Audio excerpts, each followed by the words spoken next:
Shalom, everyone. Thank you for joining us for another episode. I'm Kim, the Director of Operations at Majesty Tours, streaming from Tel Aviv, Israel. Together with me is one of our amazing co-founders, Aziz Abusera. Thanks again for joining, and we're happy to have you with us. Hello, everyone. Thank you, Kim, for the introduction, and it's you again. And today we are having another amazing show, and we are hosting Abood Cohen. Now, you might be wondering, like me when I first met Abood, what kind of name is that? Cohen, kind of we know it as a Jewish name, Abood, which actually I learned later your real name is Abdullah. Yeah. It's a common Muslim name. How did you end up with such a mixed name of all these traditions together? And maybe that will eventually also talk about your community. But I'm just wondering if you've ever gone through a checkpoint, for example, or when you went to school, how confused people were meeting somebody Cohen. Yeah, it happens all the time, definitely, especially at checkpoints, at Israeli checkpoints. Obviously, I get asked to show my ID, and they're okay with an Arabic name. There's many Arabs who have Israeli passports or Israeli IDs, but they don't have a Jewish family name. So when they see Abdullah Cohen, that's definitely an eye-opener for them. So the reason why the Samaritans have Arabic names is simply because we lived in Nablus for a long time, probably over 2,000 years at least. And eventually we picked up Arabic. We started to speak Arabic as a first language. And so we have Arabic names. And Abdallah is actually, even though it's an Arabic name, but it's also a pretty famous Hebrew name, but of course in the Hebrew pronunciation, Ovadia, which means God's servant. Yeah. Thanks, Abood. Happy to have you with us today. Can we maybe take a step back and give our listeners a little bit of background about the Samaritans? Can you tell us a little bit about the origins of the community? Yes, I would love to. So the Samaritans, basically we believe that we are part of the ancient Israelites who entered the Holy Land 3,600 years ago. When the Israelites entered the Holy Land, there was a split basically between two nations basically.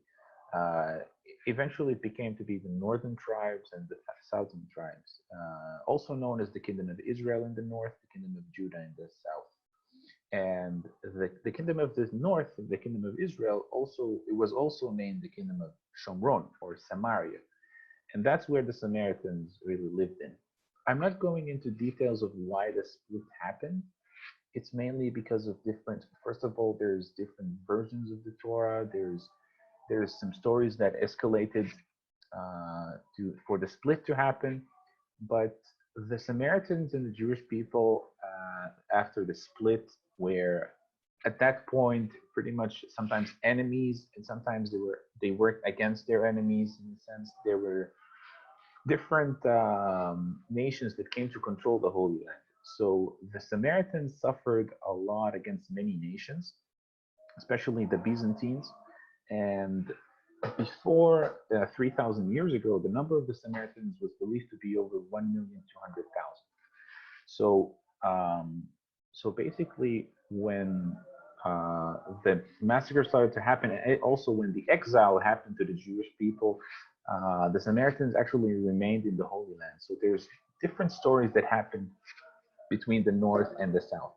So the biggest difference basically between the Samaritans and the Jewish people is probably the place of worship. So the holy place. For the Samaritans, the holy place is Mount Gerizim, which is the mountain near Nablus. And there's also differences in the language. We use ancient Hebrew. I'm sure we can see the picture here of ancient Hebrew, how it looks like. Contrary to the Jewish people that use Assyrian Hebrew today. So that's one of the first differences.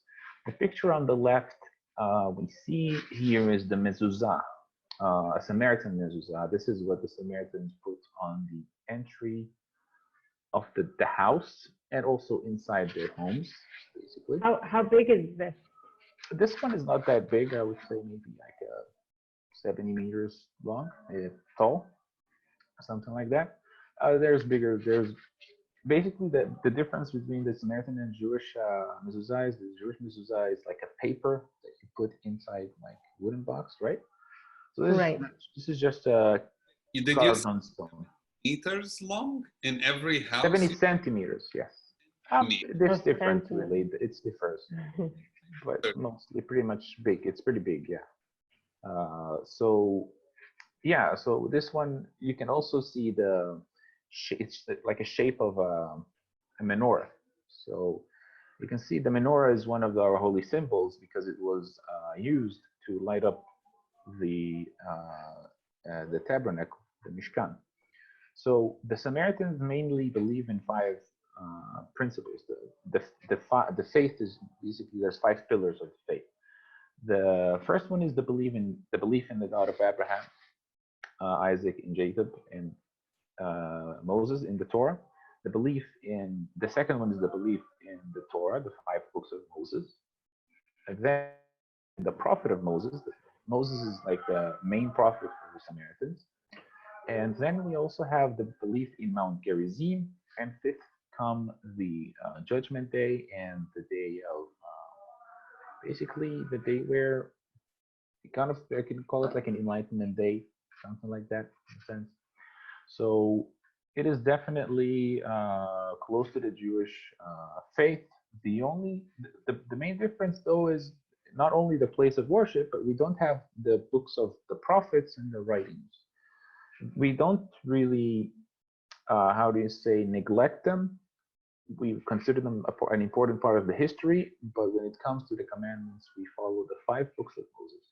And between the 5 books of Moses, of the Samaritans, and the 5 books of Moses, for the Jewish people, there's about 6,000 small differences. When I say differences, there's differences in the words, like small differences in words, but there's 20 major differences, basically. The biggest one is in the 10 Commandments, which is that we have the 10th commandment, which talks about the holy place, to build an altar on Mount Gerizim. So that's what I think would summarize. But you have two. First, I was going to ask him, were you able to understand that writing in the menorah? Was it easy for you to read it? Because I was trying. There is no way I can understand a thing. But Abood, you can speak. Yeah, they're definitely the same. I can speak that they're definitely the same letters, but of course they are written differently and pronounced differently, right? In Hebrew, do you see the similarity with Hebrew and Arabic? In Hebrew and Arabic, we can see. Do you mean Hebrew and Arabic, or ancient Hebrew and Arabic? What do you mean? I mean, do you see the similarity in your in the Samaritan writing between Hebrew and Arabic as well? I mean, I know that both of them are quite different in writing. There's definitely some similarities, yes, for sure, between Arabic and Hebrew. But between Hebrew and Assyrian Hebrew, which is used in Israel today, there's a lot of similarities. Take, for example, in the beginning, God created the heavens and the earth. So we would say in Assyrian Hebrew, Barashit bara Elohim teshamayim v'et'aretz. In ancient Hebrew, we say, Barashit bara Elohim it eshamim v'et'aretz. This is ancient Hebrew, and we learn it basically by the age of 5 years or 6 years old. So it's we have people who volunteer to read it, to teach it. To our new generation. That's great. It's when you spoke a little bit, it sounds a little bit like what my husband's family sounds like when they're doing the kiddush, or from the Yemenite community. Yeah, I heard it sounds like Ammonite Hebrew. So, but you have two communities. I mean, one, you less than 1,000 people in the country, or in two countries, both in Palestine and Israel, two countries. But you are split into two communities, and it's really fascinating because half of you more or less live in Nablus area in Mount Gerizim, in the Palestinian area, and the other half lives in an Israeli area on the coast in Holon, right? Yes. So can you tell us a bit more about that division and the difference between these two communities? Yes. So first of all, 100 years ago, the population of the Samaritans went down to probably the lowest in their history of about 146 in 1919. And there was a lot of poverty going on. There was a lot of unemployment going on in Nablus, of course. And around 1935, something like that, a family in Nablus found job opportunities in Jaffa. And this caused them to move there. And eventually another family also moved there to Jaffa. And by, I think, 1945, 1950, they were granted the Israeli ID, the ones who lived in Jaffa, and they were also, they got help to move to a city in Tel Aviv called Holon. And eventually the numbers grew there, and suddenly we have half of our community living in Holon, in Tel Aviv. They have Israeli ID. The ones who live in Har Gerizim have Israeli ID, Palestinian ID, and Jordanian ID. So that's one of the main differences. But other than that, we really don't have major differences. We speak Arabic as the mother tongue language. They speak Hebrew, and they know pretty good Hebrew, and we know pretty good. They know pretty good Arabic, and we know pretty good Hebrew. But other than that, there is not much of a huge difference. They always come to visit us in our festivals, in our ceremonies, and holidays, and of course in our weddings, and we go and visit them in their weddings. It's like a big family.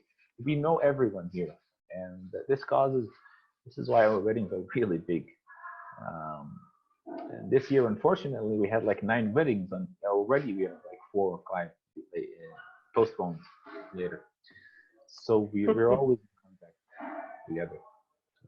I remember when we came to visit you, Aziz and I, we were looking for a specific person, and Aziz just showed you his picture, and you said, "Oh yeah, come with me," and you took us to his house. And that's how everyone is so close. Yeah, everyone is so close. It's a really nice feeling having a big family, and it is really like living in a big family. Everyone knows each other pretty much. Or such a small community, which means I wonder, how do you deal with relationships, marriages, stuff like that?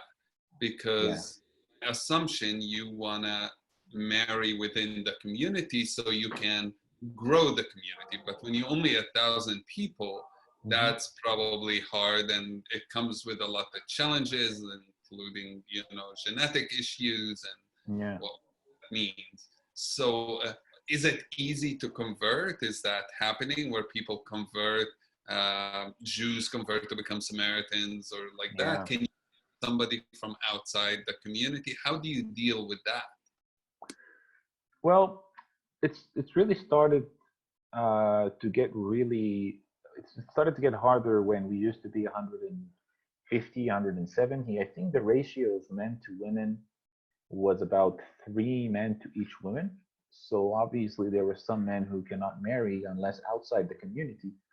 And eventually the numbers caught up. And even if they did get equal, today it's getting more equal, men to women. There are still some men who cannot marry, and they did not want to marry also from too close inside the community because of genetic problems. So they had to marry from outside the community. And of course, it started with marrying Israeli women from Israel. And before I tell you more about this, you should also notice, remember that we don't have, the laws of marriage are not much similar to the Jewish laws, where you have to be, for example, you don't have to be a son of a Samaritan mother to be Samaritan, like in the Jewish beliefs. So you can be a son of an Ukrainian, and you can be a Samaritan if your father is a Samaritan. So eventually we have about 10, 15 Israeli women, and then it was the first one to marry from outside the country, I believe, was from Ukraine. He met her in his job, and eventually we have about 10 women today in the community who are from Ukraine and Russia, and who learned how to become Samaritan, how to convert. And it's really a process of living within the community, of living about a few months, and then seeing, like, can you live like this? Can you keep Shabbat the rest of your life? And keeping Shabbat, if you never kept Shabbat before, it might be a challenge of, not touching your phone for 24 hours or something like that. And yeah, so today it helped also increase the genetic pool, definitely. And it helped, and it's really making it easier for men. The pressure for them to get married is definitely less today. And being a Cohen in the Samaritan community, what is the essence of that today? Well, the Cohen family makes up about 40% of the community, I believe, 40%, 35%. And the Cohen family is the family that leads these certain kinds of privileges in the religion. For example, you cannot be a chazan, a cantor, unless you are from the Levite family, and you cannot be a high priest, Kohen Gadol, unless you're from the Cohen family. It's not like it's not any kind of hierarchy or superiority or anything like that. It's simply like almost like, it's really a good way to organize things, really. So yeah, there is definitely privileges. For example, my grandfather is the high priest, and it's something really unique to become the high priest of the Samaritans, because we really have track of what we believe is 133 generations of high priests that goes back almost 3,600 years ago. And even how can I say, skeptic people who don't really believe in the Samaritan religion do believe that we have the longest running office, like high priest office, in the world, like of 133 generations. The picture you see in front of you, though, this is the genealogy from Adam until Moses. It is believed that from Adam until Moses, it's 26 generations, basically. And we know that from Adam until Noah, there's 10 generations. From Noah to Abraham, there's about 11 generations. And then Abraham brought Isaac and Jacob. So Jacob is known to be also Israel. And then we have the children of Israel, 12 tribes. From those 12 tribes, we know that the Jewish people today come from 3 specific tribes: the tribe of Levi, the tribe of Benjamin, and the tribe of Judah. This is where the term Jewish comes from, because the biggest tribe in the south is the tribe of Judah. However, the Samaritans we believe we come from the tribe of Levi also, and the 2 sons of Joseph, Ephraim and Manasseh. So if you're a Cohen, you are from the Levite family. And then at least at the down, we see Moses and Aaron. And then we know that Aaron brought 4 sons. We know that his first son was Eleazar, and he became the first high priest in the Holy Land. So we believe that my grandfather is a direct descendant of Eleazar. Wow, that's awesome. I've been to your town multiple times, and I remember, well, one, it's kind of every time I came, I learned something new, and it's fascinating. And one of the trips I came, you introduced me to your uncle, who told me that you also believe in things like astrology. And although he refused to call it really astrology, it's this secret.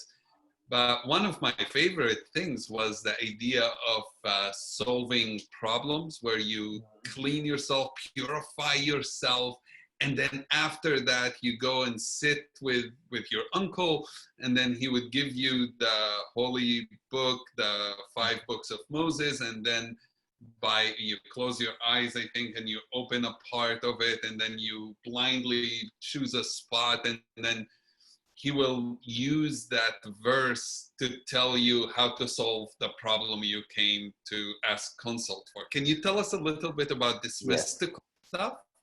Yeah, for sure. Although there's secrets I'm not allowed to share. But when you learn about the astrology, we can call it astrology. We can really call it in Hebrew, in ancient Hebrew, we call it Ishban Kashto, which means the holy calculation. Sense. And we had a class basically of the basics of the holy calculation. We had a class, a person volunteered to teach it, and we had to swear on the Torah that this knowledge doesn't go out. Unfortunately, it was not continued, but the first few classes were pretty hard. So the idea is basically astrology involves dates, and also I'm not going to go a lot into details, but it's basically tables that you refer to numbers, specific numbers, and also a lot connected to numerology. So what is numerology? If you don't know, it's basically each letter of the ancient Hebrew alphabets or Hebrew has a specific value. Like A has 1, B has 2, C has 3, like Gimel has 3. So, for example, in the Torah, we know that Abraham did not get any children from his wife Sarah until his name was changed from Abram to Abram. There was an A added. So this is not an A, sorry, a Hey, which is a 10. So this kind of changes his numerical value, and it changed his destiny. That's an example for this. So yeah. So that's one example in a sense. And the Samaritans are pretty famous in Nablus for this whole thing. And some people mistaken that we work with black magic or something like that. It's not really black magic or anything like that. But we do believe that it's a... Samaritans call your uncle to ask him. When I was there, this woman, a Muslim woman, called him, asking him to help her with figuring out some stuff. And he seems to be getting a lot of phone calls like this from everybody in the Samaritan community. Yes. Yeah, it's true. Well, the reason why is because they worked with them. They heard that their neighbors had this thing work, and they try it. Of course, not everyone gets, we're not claiming we fixed everything. But there is a certain kind of, it's really holy for us, the holy calculations. And the most thing that we use it for is not really to predict or change the outcomes of anything. It's more holy for us to calculate when will specific festivals turn out. Like our Muslim friends from Nablus come to know when will Ramadan be and when will the Eid be. We can calculate it even 500 to 1,000 to any 1,000 years in the future. Of course, today it was implemented into Excel, so the Excel program will do it for us. And that's a problem because the newer generation is relying too much on the Excel. They're not learning. So we're trying to bring it back. So, that's beautiful. but it's definitely, it's an iconic thing in the Samaritan community. I remember one of my teachers one time told me a funny story of a priest who wanted to read his palm. Even though we don't have palm reading, but apparently that priest knew 60, 50 years ago, and he told them that he's going to marry 3 wives. Well, he didn't marry 3 wives, but that's just to show that it's a pretty famous thing in the community. So.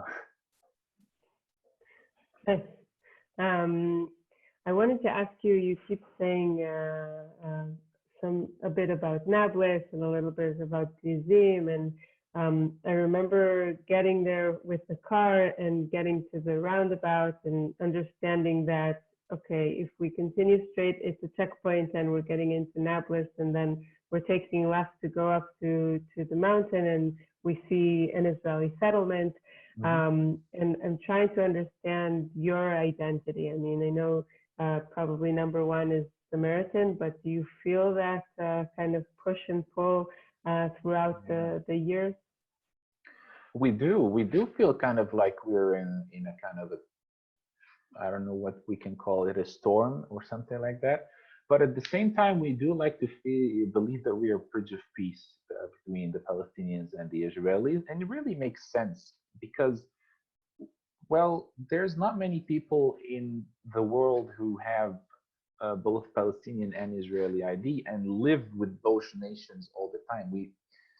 The thing is, we really interact with both Israelis and Palestinians every day. We buy our stuff from the Palestinian cities, Nablus or Ramallah or anything, the closest city near us, but at the same time, we go to Tel Aviv and the nearest city to work. So we work in Israel and we buy our stuff from Palestine, and it's pretty good economically, but at the same time, it makes us understand to the two nations really well. So that's what I like about it. People would really love to know the stories we have. Israeli school or a Palestinian school? Did you ask where did I study? Yes. I studied in a Palestinian school in Nablus. Yes, I've really had a great experience. I might have had only one or two bad experiences, and it was just with a student who just didn't know who are Samaritans. He thought, we are, in a sense, like we are Zionists or something like that, and it kind of escalates to a not needed conversation, I guess. But most of my friends really know who are the Samaritans. They really understand us really well, and they're very kind. Samaritans are pretty known. We're actually also known to sell alcohol in Nablus. That's one thing.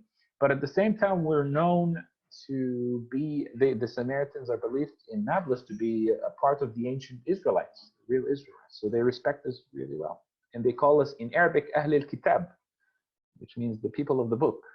And that's a pretty good thing. Which reminds me of a very important story. About 150 or 160 years ago, and probably even earlier than that, there was a problem around Nablus of people not exactly understanding who are the Samaritans. They thought that they were idol worshippers or something like that. So the Samaritans asked one of the famous rabbis at that time, and you can look up his name. His name is Chaim Gagin, a pretty famous rabbi at that time. And he wrote a special letter to the Samaritans confirming or telling the people around them that, hey, these people they follow the Torah, the 5 books, they are part of the Bnei Israel, and this is believed to be a lifesaver for the Samaritans, because at that time the numbers used to be about probably less than 90.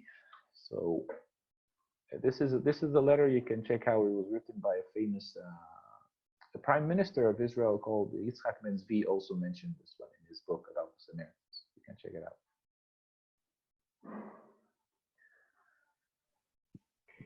Thank you. I know that we're all now in the holiday spirit. So do you want to tell us a little bit about the special traditions that you have for Passover? Yeah, for sure. The Passover in the community is definitely one of the most looked forward events. The pictures you see in front of you are on the night of the Passover sacrifice. So our Passover is going to be on the 7th of May. So we didn't have the Passover already. It's going to be on the 6th of May. Sorry, the night of the 6th of May. And the Passover is really celebrated in the community like we believe how the Israelites celebrated it 3,600 years ago. We believe that it hasn't changed since then. So, what is the difference from animal sacrifice at this time? And the reason is we have an animal sacrifice and the Jewish people don't, is because the Jewish people believe that we need a temple or a mishkan, a tabernacle, but the Samaritans believe that this specific sacrifice does not need a tabernacle, and it is a celebration of independence and freedom from slavery. It's really celebrating freedom and human freedom from slavery. So on this day, all the Samaritans from Tel Aviv and from Mount Gerizim gather on top of the mountain here on Mount Gerizim, and then they wear white clothing, and every family will bring one sheep, the grandfather, the grandmother, their children will bring one sheep, and then they will be waiting for the high priest also to come and start the ceremony. And then when the high priest comes and starts the ceremony, he specifically also waits for the sun to set. These are the things written really in the Torah. When the sun is just about to set, the high priest gives the final signal for the sheep to be sacrificed. Then the sheep are cleaned, salted, and basically cooked inside ovens in the ground, big ovens that are used to cook the sheep. And on 12 at midnight, after, like during the 3 hours of the cooking, there's a lot of singing and chanting, and you know, it's a big celebration. Here we see also the unleavened bread. If you want to see how unleavened bread looks like in the community, the unleavened bread we make at the night of the before one night of the Passover. A very symbolic thing also, because the Israelites did not have time for the bread to leaven. So we also remember that. So on 12 at midnight, the sheep are brought out and then eaten with bitter herbs and unleavened bread. And it's a very big celebration, definitely. And so the fear is that this year we're not 100% sure that we're going to celebrate it or not. And that's one of the biggest fears of the community. They never expected that this day would come, that we would not celebrate the Passover. Even on the days of the World War, we could still do the Passover, but today, I imagine the police will not allow us, maybe. So we still have our hopes up, but who knows what's going to happen? So it's gonna take, I don't know. There's 3 more weeks. Situation might get worse or better. Hopefully better. But yeah, everyone is waiting eagerly. We hope so. I'm sure that this brings in a lot of people from the outside to see your traditions. Do you accept tourists in these ceremonies? Do we accept tourists? We definitely accept tourists in this ceremony. It's one of the events that is always packed with people. It's that we are forced to kind of close the inner gates, and people are all over the ceremony itself, at the place where we do the ceremony. There's even special bleachers that we set up for people to come and watch the ceremony, but they are never enough. But this year, it's really going to be weird, because I've been like celebrating the Passover in the past 24 years of my life, surrounded by the people in the world, but this year is going to be like really quiet. So on Zoom. Maybe. On Zoom. But technically, we cannot use electricity on the Passover, so Zoom is not usable. But our synagogues are also closed for 4 weeks already. That you don't use electricity, you don't work, you don't use any of that stuff. Yes. It's not that different.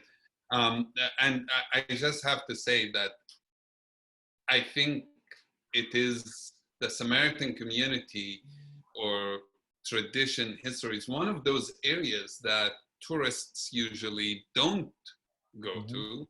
And it's absolutely a mistake. One, if you are a pilgrim, Jewish or Christian, the Samaritans are mentioned quite a lot in the Bible and has a lot to do with the history of the land. So it makes a lot of sense to visit. There are archaeological ruins that are amazing that you should go and see.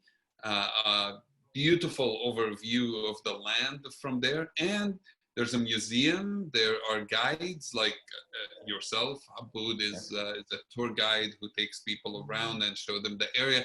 And it's a really, I would say, an important spot to start adding for people who are considering going back, to start adding or going for the first time, to consider adding it, because again, we talk about multiple narratives or the dual narrative trips, and there's so much more than just two narratives. And the narrative of the Samaritans is a whole other world. And we'll be through these things. We talk about now Samaritans. We'll probably at some point talk about the Druze. We'll talk about the Bedouins more. We'll talk about, there's so many different communities that are worth visiting and learning about. So that's one. But the second I wanted to talk to you about, and maybe we'll see the video soon, when I was there last time, just a couple of months ago, 3 months ago, and I came with a crew from the BBC. We were filming a story about the Samaritan community, trying to encourage people to come and travel to your community. And one of the things we did was go to your synagogue. And I've been to synagogues before, Jewish synagogues, and yours is a bit different. One, it felt to me like a half between a Muslim and a Jewish tradition. You kind of take in different traditions. You can see the tarbush, what do you call it? The fez. It is the tarbush, yes, in Arabic. Which is Turk. When you walk in, you take off your shoes, which is something Muslims would do. And but then, I mean, you can see the Torah scroll. It's a synagogue for sure. You can't miss that. And maybe we can play the video of some of the chanting, the singing that happens there. So let's start. Can everyone hear? No, we can't hear it. Shannon, you'll have to unmute yourself.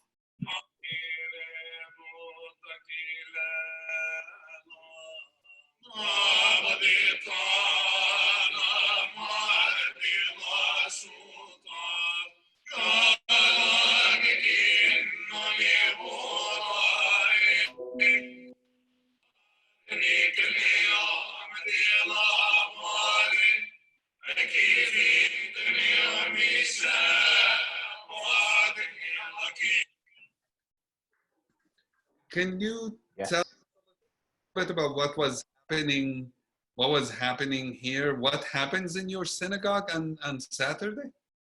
Yes. Well, first of all, Aziz, it is definitely, I agree with you. It looks like a mix of synagogue and mosque.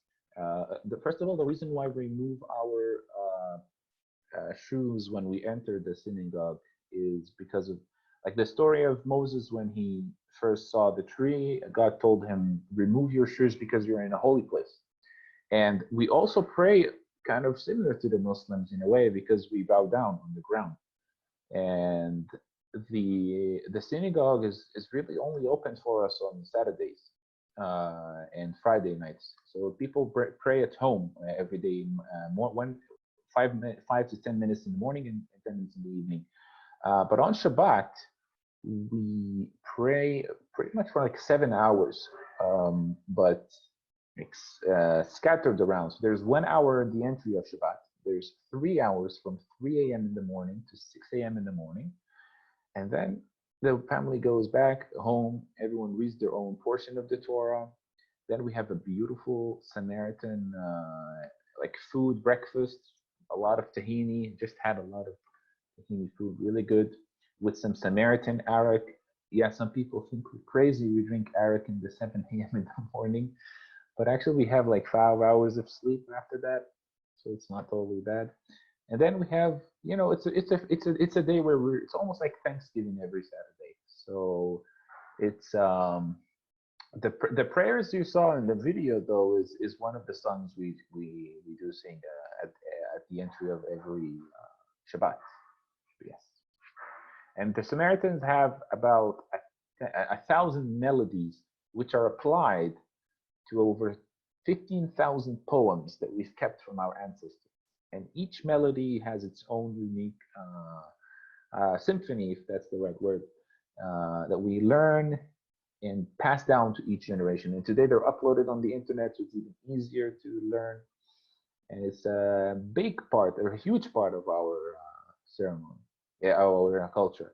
And also, it's worth mentioning that if you saw the curtain behind us that had ancient Hebrew writings on it, behind the curtain is one of our most precious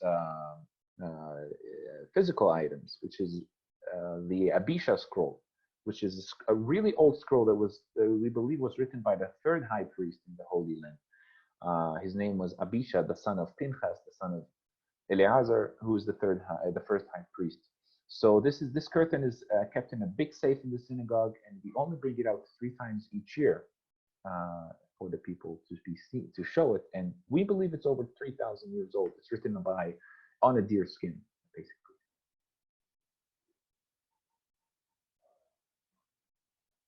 Thank you. This is amazing. And I remember you also recommended to go on YouTube and look for Samaritan songs and chants. I definitely did that, and I would recommend as well. I think it's beautiful. And before we start wrapping up, I think we can have time for some Q&A. So if you're watching us through Facebook on our Med Detours page, we'll also be able to see your questions there. But for all of our listeners here on Zoom as well, if you want to ask a question, there's a little Q&A box that you can use. Let's see if we have any questions. I know that we have some questions on Facebook. Yeah, we had one already. Do you have it, Kim? Yes, I do. So I think about the language, someone was asking, but we spoke about that. And they're asking what happened with the Samaritans during the 8th century? The 8th century? Yeah. So like 800 in the Georgian calendar. At that time, I'm really not aware of the exact history. But this is about 2,200 years ago, almost, I would say, or 1,200 years ago, around. So this is probably, they were probably under the Muslim empire at that time. The Muslim empire is starting to spread in near the Holy Land here.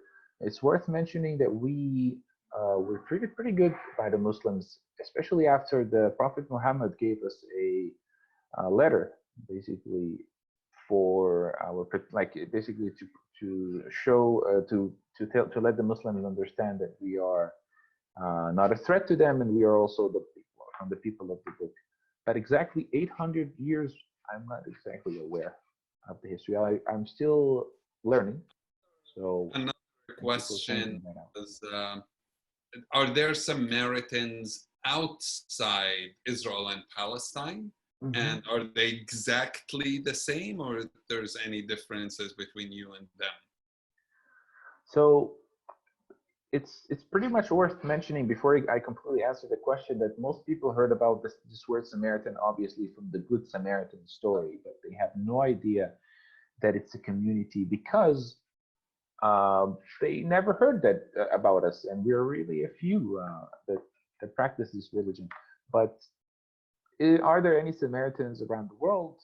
We really never heard about any community that said that, hey, we are part of you, in a sense. We do know that there are probably over 10,000 people around.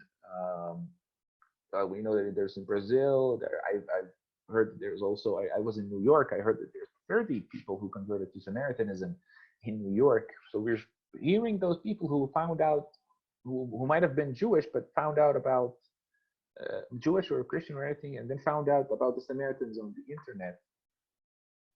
And they contacted us and they wanted to be Samaritans. And it's not really, we don't really know much about them in a sense. But as far as we know, we're the only ones who really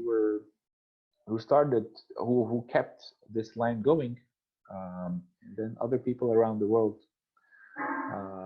wants to join, in a sense, and believe in this tradition. That's fascinating that people around the world are trying to join you. Even I'm sure some of them have only heard of you and not even seen in their eyes.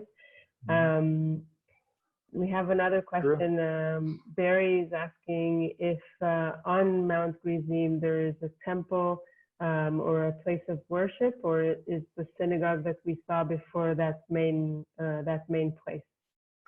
Yeah, on Mount Gerizim, we believe that when the Israelites first entered the Holy Land, there was a temple or a tabernacle in a sense. We never had a temple, or we did have the tent tabernacle the first year, and it was destroyed around 400 years after that. And then we had a second one, and that one was also destroyed or hidden. There's a Samaritan legend that says that it was hidden around the mountain somewhere, but we don't know where exactly today, so we don't have access to it. So our main place of worship is definitely the synagogue. We have 2 synagogues on the mountain.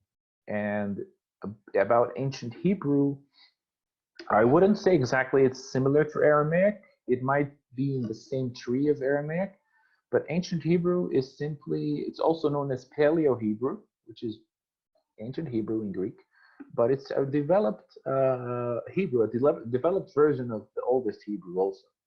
So I'm really not sure how Aramaic sounds. I never heard Aramaic, but I do know that it's kind of in the same tree. Yes, it's the same. What happened to the Samaritans when there was 2 exiles of the land in the biblical era? What happened to Samaritans then? So the Samaritans really were never exiled in a mass exile. We never had a mass exile. We did scatter around here and there. There's beliefs that there were some Samaritans around a small Samaritan village in Greece, for example, and also Syria, Iraq, Lebanon, around these areas. But we were never exiled like, for example, the Roman exile. What did happen is, because we stayed in the Holy Land, and we know that the Holy Land was always a hot spot, and there was a lot of conflict going on for thousands of years, we suffered much against the Byzantines. The Samaritans in the Byzantine era, they were really struggling with the Byzantines. The Byzantines wanted to build some kind of Christian buildings on the top of Mount Gerizim, which was unacceptable for the Samaritans at that time. And there was a leader called Baba Rabba, and he arranged this huge riot against the Byzantine Empire. The first one, second one, and third one really ended up with huge loss for the Samaritans. I believe I think the second or the third one, I'm not sure, did show some positive effect for the Samaritans, but eventually the Byzantines unfortunately killed almost half the population of the Samaritans at that time. So that's the main reason why the Samaritan population went so down. Okay, thank you.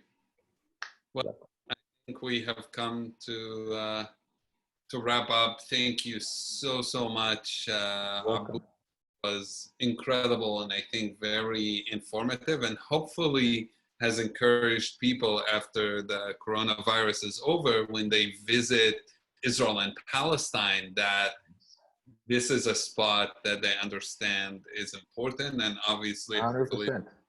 and have you as their tour guide as well. And we're very grateful for showing us, Kim and I, your village, your town, and being a really good friend since then. Thank you. Absolutely.